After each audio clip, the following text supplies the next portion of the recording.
അങ്ങനെ നൂതല ഫാക്ടറി ഇന്ന് തോറ്റു. നൂറ ഇന്ന് രക്ഷപ്പെട്ടില്ല.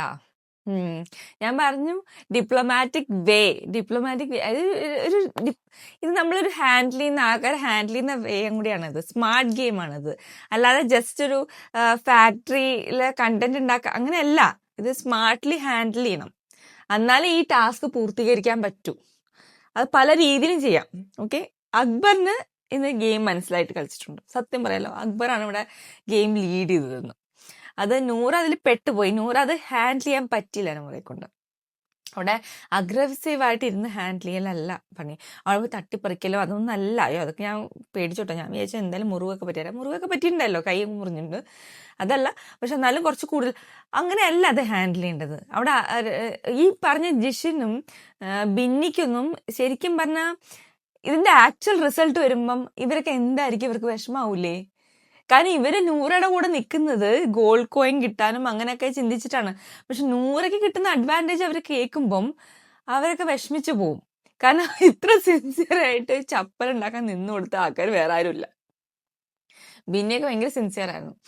അപ്പൊ അക്ബർ എന്തായാലും അത് കണ്ടുപിടിച്ചു, ആ ലൂപ്പ് ഹോൾ. അതായത് പുള്ളിക്കാരന് എന്ത് കൺട്രോൾ ചെയ്യാം അല്ലെ, ആരെപ്പോൾ ഉപയോഗിക്കണം അതൊക്കെ കൺട്രോൾ ചെയ്യാം. അത് പുള്ളിക്കാരൻ ചെയ്തു. ഇന്ന് നന്നായിട്ട് കളിച്ചു. അത് ആ ഭാഗം ശരിക്കും ഫാക്ട്. അതായത് നൂറയ്ക്ക് അത് ഉണ്ടാക്കാൻ സമ്മതിക്കരുത് ശരിക്കും പറഞ്ഞാൽ. അതാണ് ഇവിടെ ഗെയിം സ്ട്രാറ്റജി. അപ്പൊ ഇന്നത് ഉണ്ടാക്കാൻ സമ്മതിച്ച് നൂറിനെ ജയിച്ചാനെ. അപ്പൊ നാളെ ടാസ്ക് ഉണ്ടായി കാണില്ല അല്ലെ. നാളെ അപ്പൊ അങ്ങനെ ടാസ്ക് വയ്ക്കില്ലല്ലോ. കാരണം 3 out of 2 പാസ്സായി കഴിഞ്ഞാൽ പിന്നെ എന്ത് ടാസ്ക്? അപ്പൊ ഇന്നത് നടക്കാത്തോണ്ട് ഭാഗ്യത്തിന് നാളെ ടാസ്ക് ഉണ്ടാവും. ടാസ്ക് കണ്ടിന്യൂ ചെയ്യും. അപ്പോൾ നാളെ ഇനി എങ്ങനെ ചെയ്യും എന്നുള്ളത് അറിയില്ല കേട്ടോ. അക്ബറൊക്കെ എങ്ങനെ ചെയ്യും അതൊക്കെ അറിയണം. അപ്പൊ ഈ നൂറയ്ക്ക് പറ്റിയ പ്രശ്നം ഞാൻ പറയാം. നൂറ നമ്മൾ ഇത് ആർക്കും നൂറ ആരോടും പറഞ്ഞിട്ടില്ല എന്നാണ് പറയുന്നത്. പക്ഷെ ഇതൊക്കെ ഊഹിക്കാൻ പറ്റും. കാരണം നൂറ ഭയങ്കര ഇടയ്ക്ക് വെച്ച് നൂറ ഭയങ്കര ദേഷ്യത്തോടെ പറയുന്നു. പിന്നെ രണ്ടാമത് വന്നിട്ട് കോംപ്രമൈസ് ആക്കാൻ നോക്കുന്നു. അപ്പൊ ഇതിൽ തന്നെ മനസ്സിലാവും എന്തോ ഒരു സംഭവം ഉണ്ട്. ഇത് കംപ്ലീറ്റ് ചെയ്താൽ നൂറയ്ക്ക് എന്തോ ഒരു അഡ്വാൻറ്റേജ് ഉണ്ട്. അല്ല വീടിനും എല്ലാവർക്കും വേണ്ടിയിട്ട് നൂറ ചെയ്യുന്ന പോലെ ഇല്ല. അപ്പൊ നൂറ അവിടെ വേറെ രീതിയിൽ അത് പ്രസന്റ് ചെയ്തിരുന്നെങ്കിൽ, അത് വീടിന് അഡ്വാൻറ്റേജ് ആണ്, നിങ്ങൾ ചെയ്താൽ നിങ്ങൾക്ക് നമുക്ക് കിട്ടും, ഇല്ലെങ്കിൽ കിട്ടില്ല എന്ന് പറഞ്ഞ ആ അഡ്വാൻറ്റേജിൽ കൊണ്ടുപോകണം. കാരണം ഇത് നൂറയ്ക്കും ബിഗ് ബോസിനും നമുക്ക് മാത്രമേ അറിയത്തുള്ളൂ ഇങ്ങനത്തെ ഒരു പ്രശ്നം. അവർക്ക് അറിയില്ല, പബ്ലിക് ആക്കിയിട്ടില്ല, അവരുടെ ഹൗസിൽ അറിയില്ല. അപ്പൊ അത് അങ്ങനെ നൂറ ഹാൻഡിൽ ചെയ്ത് അത് അവരെ കൊണ്ട് ചെയ്യിപ്പിക്കലാണ് നൂറയുടെ ആക്ച്വൽ ടാസ്ക്. അത് നൂറയ്ക്ക് ഇന്ന് പറ്റിയില്ല. ഇനി നാളെ ഇതുപോലെ തന്നെ ആവും എന്നാണ് എനിക്ക് തോന്നുന്നത്. ഇവർ ചെയ്യാൻ വഴിയില്ല. നാളെയും ഇനി ഇതുവ ചെയ്ത അക്ബറിനൊക്കെ വിഷമം തോന്നും. കാരണം ആക്ച്വൽ റിസൾട്ട് നൂറയ്ക്ക് പോസിറ്റീവായിട്ട് വരും അല്ലേ. ഇനി കോയിൻസിന്റെ കാര്യം പറയാം.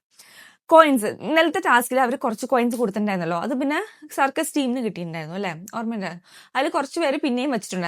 നമ്മുടെ ഈ തൊഴിലാളികളുടെ കയ്യിൽ കുറച്ചും കോയിൻസ് ഉണ്ടായിരുന്നു. അപ്പോൾ ബിഗ് ബോസ് അനൗൺസ് ചെയ്തു, ഇത് കൊടുക്കുക, നിങ്ങളുടെ കയ്യിൽ വെച്ചിട്ട് കാര്യമില്ല, സർക്കസ് ടീമിലെ ആൾക്കാരാണ് പണിപ്പുരയിൽ പോവുക, അപ്പൊ അവർക്ക് കൊടുക്കുക എന്ന് പറഞ്ഞിട്ട്. എന്നിട്ട് കൊടുക്കാതെ വെച്ചിരുന്ന കുറച്ച് പേരുണ്ട്. ഷാനവാസ്, സോനിയിൽ, മസ്താനി ഒന്നും കൊടുത്തിട്ടില്ലായില്ല. എന്തുകൊണ്ടെന്ന് എനിക്ക് അറിഞ്ഞൂടാ. അവരെന്താ കൊടുക്കാഞ്ഞത്? അവർക്ക് എന്താ അത്? ബിഗ് ബോസ് പറഞ്ഞിട്ട് പോലും ഇവർ മനസ്സിലാക്കുന്നില്ല. അപ്പൊ 2 പേർക്കും കൂടി പണിപ്പുര പോവായിരുന്നില്ലേ? അത് അവിടെ അനുമോളൊക്കെ പറഞ്ഞ കറക്റ്റ് ആണ്. അത് എന്തിനാ വേസ്റ്റ് ആക്കി കളഞ്ഞത് ആ ഗോൾഡ് കോയിൻ? എല്ലാവരും പോണം എന്ന് പറഞ്ഞ് ഇത്ര ആഗ്രഹിച്ചിരുന്ന സ്ഥലമല്ലേ. ഫുഡ് കിട്ടും, നല്ല നല്ല ലക്ഷറി ഐറ്റംസ് ഒക്കെ കിട്ടും. അപ്പൊ പിന്നെ അത് കൊടുക്കാതിരുന്ന് മണ്ടത്തരായില്ലേ. ഇനി അടുത്തത് നൂറയ്ക്ക് കിട്ടിയ പണി, ആ ബ്ലാക്ക് കോയിൻ ഇന്നലെ കൊടുത്തില്ല. ഞാൻ പറഞ്ഞത് എന്തുകൊണ്ട് കൊടുത്തു? ഞാൻ അതിന് എഗെയിൻസ്റ്റാണ്. ഞാൻ പറഞ്ഞായിരുന്നു നൂറ അത് ഡിസ്ട്രിബ്യൂട്ട് ചെയ്യണമായിരുന്നു, അത് ചെയ്തേ അതാണ് ഗെയിം.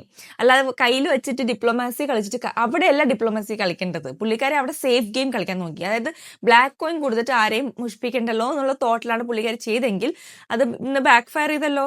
അത് നൂറയുടെ പോക്കറ്റിൽ തന്നെ വന്നല്ലോ. അപ്പം നമ്മളോട് പറയുവാണ്, ബിഗ് ബോസ് പറയുവാണ് അത് കൊടുക്കണം, അല്ലെങ്കിൽ വേസ്റ്റ് ആയി. അപ്പൊ ആ റീസൺ പറഞ്ഞിട്ടെങ്കിൽ ആർക്കെങ്കിലും കയ്യിൽ കൊടുക്കായിരുന്നു.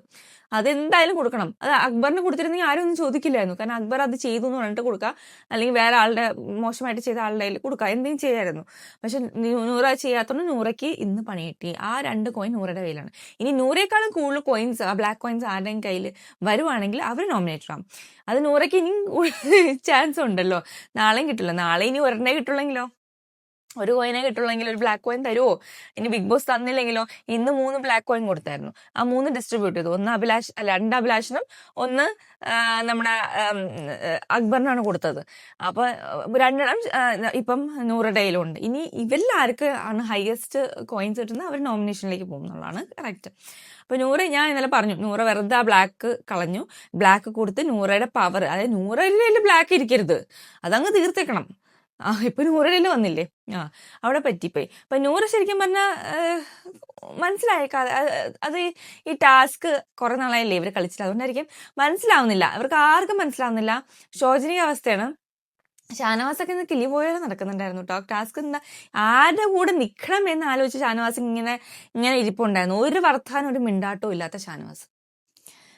അത് കഴിഞ്ഞിട്ട് ഇതെല്ലാം മിണ്ടാടും നടത്താനൊന്നും ഇല്ല, എന്നാൽ പക്ഷെ പണിയെടുത്തൂല്ല കേട്ടാ.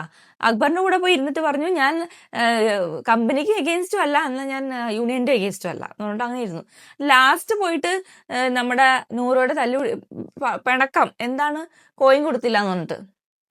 കോയിൻ കൊടുക്കണോ? അവിടെ ഭയങ്കരമായിട്ട് പണിയെടുത്ത് 2-3 പേരുണ്ട്, അവർക്ക് കോയിൻ കൊടുക്കണോ? അല്ലെങ്കിൽ വെറുതെ ഇരുന്ന് അങ്ങോട്ടും ഇങ്ങോട്ടും ഇല്ലാന്ന് അറിയാൻ പാടില്ലാതെ ഇങ്ങനെ തോട്ട് പ്രോസസ്സിൽ ഇരുന്ന ഒരാൾക്ക് കോയിൻ കൊടുക്കണോ? അത് ഷാനവാസ് പറയുന്നതിന്റെ അർത്ഥമൊന്നും എനിക്ക് തോന്നുന്നില്ല. അപ്പൊ ഷാനവാസ് പറയുന്ന പല കാര്യങ്ങളും എനിക്ക് അർത്ഥം തോന്നാറില്ല, ഇങ്ങനത്തെ കാര്യങ്ങൾ കേട്ടോ. പിന്നെ ഇത് കഴിഞ്ഞിട്ടാണ് നമ്മുടെ അപ്പൊ ഇതാണ് മെയിൻ സംഭവം, നമ്മുടെ ഇന്നത്തെ എപ്പിസോഡിലെ മെയിൻ സാധനം. പിന്നെയാണ് സർക്കസ്, ഒരു എന്റർടൈൻമെന്റ് ആണല്ലോ സർക്കസ്. പക്ഷെ എനിക്ക് ഈ പറയാനുള്ള ടാസ്കിലായിരുന്നു വെച്ചാല്, ഇതില് ആദ്യമൊക്കെ മസ്താനിയും ഇവരൊക്കെ ആദ്യം ടാസ്ക് കളിക്കാൻ പോയപ്പം അവരുടെ സൈഡിൽ ഇരുന്നെങ്കിൽ പിന്നെ അത് കഴിഞ്ഞിട്ട് അവർക്ക് മനസ്സിലായിട്ടോ ടാസ്ക്.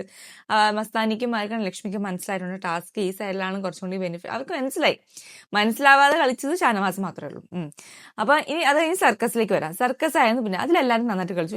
ഇന്ന് കുറച്ച് അങ്ങോട്ടും ഇങ്ങോട്ടും മാറ്റിയിട്ടുണ്ടായിരുന്നു ആനിമൽസ് ചെയ്യേണ്ട കാര്യങ്ങൾ. ഇന്നലെ ചെയ്ത അതേ സെയിം സാധനം തന്നെയല്ല, റിപ്പീറ്റേഷൻ അല്ല, അതിങ്ങനെ സർക്കിൾ. എല്ലാവരും അവരുടെ എഫേർട്ട് ഇട്ട് ചെയ്യുന്നുണ്ട്. കോൾ കോയിൻസ് ഒക്കെ കുറെ പേർക്ക് കിട്ടിയിട്ടുണ്ട്. എനിക്ക് തോന്നുന്നു കിട്ടാത്തത് ജിസലിനും നെവീനുമാണ് ഇന്ന്, ബാക്കി എല്ലാവർക്കും കിട്ടിയിട്ടുണ്ട് കോയിൻസ്. അപ്പം അവർക്കാണെങ്കിൽ കിട്ടിയിട്ടില്ല, ജിസൽ.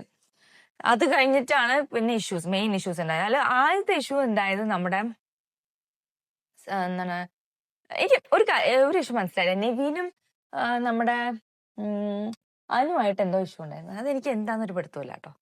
അത് എന്തോ പറഞ്ഞു, ഒരു പിടുത്തമില്ല. അത് ലൈവില് കണ്ടിട്ടും പിടുത്തമുണ്ടായില്ല, ഇതിലും പിടുത്തുണ്ടായില്ല. അപ്പൊ ഞാനത് വിട്ടു. പിന്നെ അത് കഴിഞ്ഞ് അനീഷ നെവിനെ ഉപദേശിക്കുന്ന സീനൊക്കെയാണ് കാണിച്ചത്. Okay, fine. അല്ലാതെ അതിലൊന്നും എനിക്ക് കാര്യമായിട്ടൊന്നും കഴിയുമ്പോഴായിട്ട് തോന്നിയിട്ടില്ല. പിന്നെ കിച്ചൺ ഇഷ്യൂ ആണ്. കിച്ചണിൽ അറിയാലോ, സംഭവം ഇത്രയേ ഉള്ളൂ. നമ്മുടെ ജിസിലും ആര്യനും സ്പെഷ്യൽ ആയിട്ടുള്ള ഫുഡ് കിട്ടുന്നു, അതാണ് issue. Special food for them. അത് എന്തുകൊണ്ടെന്ന് ചോദ്യം ചെയ്ത് രണയും പിന്നെ കിച്ചണിൽ വന്ന് കുക്ക് ചെയ്യാൻ ജിസലിന് മാത്രം കുക്ക് ചെയ്യാൻ ഒരു റെസ്ട്രിക്ഷനും ഇല്ല. നിങ്ങൾ ശ്രദ്ധിച്ചിട്ടുണ്ടോ? ഞാൻ ശ്രദ്ധിച്ചിട്ടുണ്ട്. ജിസലിന് ഭയങ്കര, അത് വേറൊരു കാര്യം കൊണ്ടുണ്ട്, ജിസൽ ഭയങ്കര നന്നായിട്ട് ആ കാര്യം കൂടെ നിൽക്കാൻ അറിയുന്ന ഒരാളാണ്. അവർക്ക് ഭയങ്കര സ്നേഹത്തോടെ പേരും, അവരെ സ്നേഹിക്കുന്നവരാണ് നന്നായിട്ട് സ്നേഹിച്ച് എന്നെ കൊണ്ടുപോകും. ഭയങ്കര നല്ല, ഇപ്പം ഭയങ്കര ഡിഫറെന്റ് ആണ് അവരുടെ ക്യാരക്ടർ. അപ്പൊ അതുകൊണ്ട് തന്നെ ആർക്കും അവരോട് എതിർക്കില്ല അവര്. അപ്പൊ അവർക്ക് കിച്ചണിൽ പോയാലും ഞാൻ ഉണ്ടാക്കട്ടെ എന്ന് ചോദിക്കുമ്പം സ്വീറ്റ് ആയിട്ട് ചോദിക്കും, ആരും ഒന്നും പറയില്ല. മറ്റൊന്ന് രണയൊക്കെ ചെയ്യുന്ന പോലെ ഞാൻ പോയി ഉണ്ടാക്കുവാണ്, താൻ പോടോ എന്നൊക്കെ പറയുന്ന പോലെ നല്ല ജിസേല് പോകുന്നത്. അപ്പൊ അത് രണ്ട് രീതിയാണ് കേട്ടോ. അതുകൊണ്ടാണ് ജിസേലിനോട് ആരും എതിർക്കാത്തതെന്നാണ് എനിക്ക് തോന്നുന്നത്. പിന്നെ പുള്ളിക്കാരൻ എന്തുണ്ടാക്കിയാലും എല്ലാവർക്കും വിതരണം ചെയ്യാൻ പറ്റുന്ന പോലെയൊക്കെ വിതരണം. പിന്നെ സ്പെഷ്യൽ ആൾക്കാരൊക്കെ ഉണ്ട്, അതൊക്കെ കുറച്ചൊക്കെ ഉണ്ട്, അതില്ലാന്നില്ല. എന്നാലും പുള്ളിക്കാരുടെ ക്യാരക്ടർ അങ്ങനെയാണ്. പക്ഷെ എന്താ പ്രശ്നം അറിയോ, ഇവർ ഈ ആര്യനും ജിസിയിലും എപ്പോഴും സ്പെഷ്യൽ ഫുഡ് ഉണ്ടാക്കി കഴിക്കുന്നത്. അത് പണ്ടും ഇതുപോലത്തെ പ്രശ്നങ്ങളൊക്കെ ഉണ്ടായിട്ടുണ്ട്, പിന്നെ അത് മാഞ്ഞു പോയി. ഇന്നിപ്പോ രണയും നമ്മുടെ ബിന്നിക്കും മനസ്സിലായി തുടങ്ങിയിട്ടുണ്ട്. അപ്പൊ അവർ ഈ ജിസേലിന് എഗൻസ്റ്റ് കളി, ബിന്നി നേരത്തെ തുടങ്ങിയല്ലോ കളി, പറഞ്ഞില്ല, ചായ കേസ് എടുത്തിട്ടപ്പോൾ തന്നെ മനസ്സിലായി. ഇന്ന് കിച്ചണിലെ വേസ് ഇതാണ്, അതായത് ഫുഡ് ഉണ്ടാക്കാൻ വേണ്ടി വരിക, അവിടെ കിടന്ന് ബഹളം ഉണ്ടാക്കാൻ പറ്റില്ല എന്ന് പറയാ, അങ്ങനത്തെ കുറെ കാര്യങ്ങളൊക്കെ. ബിന്നി പറഞ്ഞു, സ്ട്രിക്റ്റ് ആയിട്ട് പറഞ്ഞു. പുള്ളിക്കാരി ഗെയിം കളിക്കാൻ തുടങ്ങി, വളരെ പിന്നിലാണ് ഇപ്പൊ നമ്മൾ ശരിക്കും പറഞ്ഞാൽ. ഇപ്പൊ എത്രാമത്തെ വർഷം, 38 days ആയിട്ടാണ് ഇവരൊക്കെ ഒന്ന് വായ തുറന്ന് സ്ട്രോങ് ആയിട്ട് കളിക്കുന്നത്. ബിന്നി കളിച്ചു വരുമ്പോഴേക്കും ബിന്നി പുറത്താവോ അറിയാം.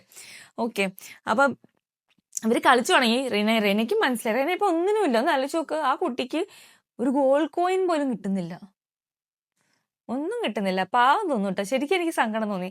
ഇന്ന് രേന ശരിക്കും ചോദിക്കുന്നുണ്ടായിരുന്നു, ഇവർക്ക് എന്താണ് സ്പെഷ്യല്, എനിക്കെന്താ തരാത്തെ, ഞാൻ പോയി കുക്ക് ചെയ്യുമ്പോൾ എന്താ പറയത്തെ.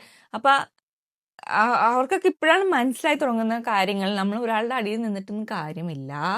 നമ്മൾ സ്വയമായിട്ട് നമ്മുടെ ക്യാരക്ടർ മുന്നിൽ വെച്ച് നമ്മൾ എന്താ പറയുക, കളിക്കണം. അത് കളിക്കണം എന്ന് ഞാൻ വെറുതെ ലഹള ഉണ്ടാക്കലല്ല, പോയിന്റ്. ഇന്ന് രേണ പറഞ്ഞില്ലേ, ഇന്ന് രേണ പറഞ്ഞ കാര്യങ്ങളൊക്കെ എനിക്ക് മനസ്സിലായി. ആ കുട്ടി പറഞ്ഞ പോയിന്റ്, ഇവർക്ക് മാത്രം എന്തിനാണ് സ്പെഷ്യൽ ഫുഡ്? ഞാൻ അത്രേ ചോദിക്കുന്നുള്ളൂ. എന്തിനാണ്? ഞാൻ കിച്ചണിൽ കയറിയ ബഹളം, ജിസലിന് കിച്ചണിൽ കയറിയ കുഴപ്പമില്ല. ഈ കാര്യങ്ങൾ രേണ കുറച്ചും കൂടി നല്ല രീതിയിൽ പറഞ്ഞില്ലേ, ഇന്ന് പറഞ്ഞ പോലെ പറഞ്ഞാൽ മതി, കുറച്ചും കൂടി ബെറ്റർ ആയിട്ട്. അല്ലാതെ മറ്റേ ഇറിറ്റേറ്റിംഗ് ടോണിൽ പറയുമ്പോഴാണ് ആൾക്കാർക്ക് ഇറിറ്റേഷൻ ആവുന്നത്. രേണ പറഞ്ഞാൽ പോയിന്റ് ഉണ്ടെന്ന്. ഓക്കെ, അപ്പം പോയിന്റ് ഉള്ളപ്പോൾ നമ്മൾ പോയിന്റ് ഉണ്ടെന്ന് പറയണമല്ലോ. കുറ്റം പറയാൻ മാത്രമല്ല ഞാൻ ഇരിക്കുന്നത്, നല്ലതും കണ്ടാൽ പറയണ്ടേ. അപ്പൊ ആ കുട്ടി ഗെയിം കളിച്ച് തുടങ്ങി. അവർക്ക് ഇപ്പോഴാണ് മനസ്സിലായി തുടങ്ങിയത്. അതാണ് അവിടെ കിച്ചൺ ഇഷ്യൂവിൽ ഇത്ര വലിയ പ്രശ്നം ഉണ്ടായത്. ഇനി അടുത്ത് നമ്മുടെ വെസൽ ഇഷ്യൂ. നമ്മുടെ ആര്യൻ പുത്രന് ആര്യൻ്റെതായ പ്രശ്നങ്ങളുണ്ട്, അതറിയാമല്ലോ. ഒന്നും പറയണ്ട, നല്ല നല്ല പട്ടിക്കുട്ടിയൊക്കെ ആയിരുന്നു. നമ്മുടെ സർക്കസിൽ നല്ല ആക്റ്റീവ് ആയിരുന്നു പുള്ളിക്കാരൻ. നന്നായിട്ട് ചെയ്യുന്നുണ്ട്, ടാസ്കും എല്ലാത്തിലും പുള്ളിക്കാരൻ മിടുക്കനാ.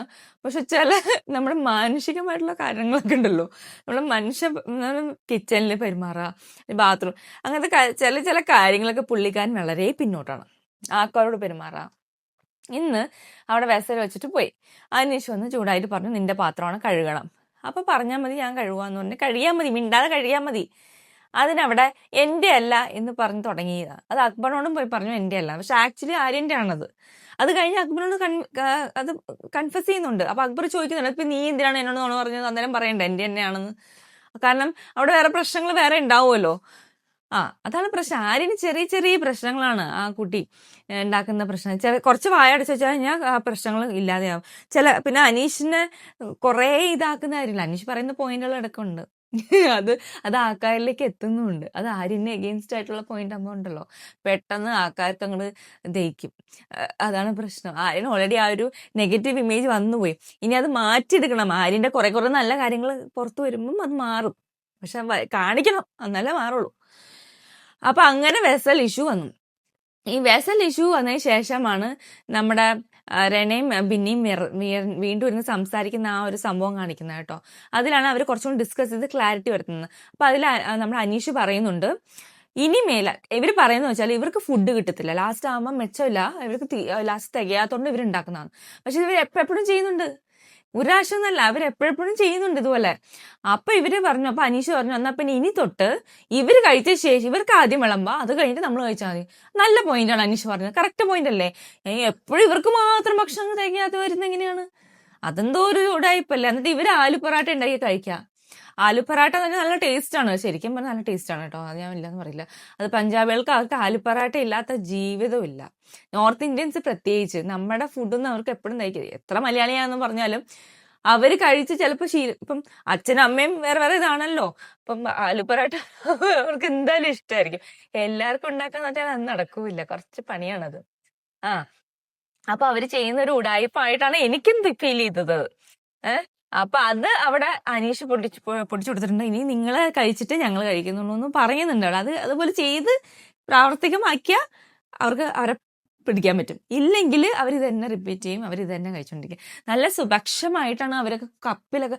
ഇവരെപ്പോഴും ഞാൻ ശ്രദ്ധിക്കാറുണ്ട്, ഇവർ രണ്ടും കപ്പിൽ. അത് നോർമലി അത് നോർത്തിൽ അങ്ങനെയാണ് കേട്ടോ. അവർ ദാലൊക്കെ കപ്പിൽ, അവർ നല്ലോണം ദാലൊക്കെ കഴിക്കും. നമ്മൾ പോലെ ചോറിൽ ഒഴിച്ചിട്ടല്ല കഴിക്കുക. അപ്പോൾ ദാലൊക്കെ കൊണ്ടുപോയിട്ട് അവർ കപ്പിൽ ഒഴിച്ചിട്ടാണ് കഴിക്കുക. അതേ ശീലമാണ് ഇവർ കാണിക്കുന്നത്. പക്ഷെ ഇവിടെ പറ്റൂല. അത് പ്രശ്നം എന്താണെന്ന് വെച്ചാൽ ഇവിടെ ക്വാണ്ടിറ്റി കുറവല്ലേ, എല്ലാവർക്കും തികയില്ല. ഇപ്പൊ ബിന്നി വന്നിട്ട് അത് തിരിച്ചു എടുത്തു കൊണ്ടുപോകാൻ വരാന്ന് വെച്ചാൽ അവർക്ക് തികയില്ല, ഫുഡില്ല. അത് ശരിയല്ല. അതുകൊണ്ട് അതെനിക്ക് അറിയില്ല. അതൊക്കെ കോമൺ സെൻസ് ആണ്. അതൊക്കെ പറഞ്ഞു കൊടുക്കേണ്ട കാര്യമുണ്ടോയെന്നറിയില്ല. എനിക്കതൊക്കെ വെറുതെ ഒരു ഓവർ ഇതായിട്ട് എനിക്ക് തോന്നുന്നുണ്ട്. അവർക്ക് കുറച്ച് കൂടുതൽ പ്രയോറിറ്റി കിട്ടുന്ന പോലെ എനിക്ക് ഫീൽ ചെയ്യാറുണ്ട്, ബാക്കിയുള്ളവരെ സാക്രിഫൈസ് ചെയ്യുന്നതായിട്ട്. അതിൻ്റെ ആവശ്യമില്ല. അപ്പം അത്രയൊക്കെ ഉണ്ടായിരുന്നുള്ളൂ ഇന്ന്. ഈ വേറെ എപ്പിസോഡൊന്നും ഉണ്ടായില്ല, വലിയ കാര്യം. നാളെ ഇനിയിപ്പോൾ ഇതേ ടാസ്ക് തന്നെയായിരിക്കും. ടാസ്ക് നന്നായിട്ട് പോയാൽ നൂറ ജയിക്കും, ഇല്ലെങ്കിൽ വീട്ടുകാർ ജയിക്കും. വീട്ടുകാർക്ക് സന്തോഷമാവും. ടാസ്കിൻ്റെ എൻഡിൽ റിസൾട്ട് വരുമ്പോൾ നൂറ നോമിനേറ്റഡ് എന്ന് പറയുമ്പം ആ അപ്പൊ അക്ബർ ഷൈൻ ചെയ്യും അല്ലേ. അപ്പൊ ഇത്രയൊക്കെ ഉള്ളൂ. അപ്പൊ നാളത്തെ എപ്പിസോഡിന് റിവ്യൂ ആയിട്ട് വരാം. അതുവരെ ബൈ ബൈ.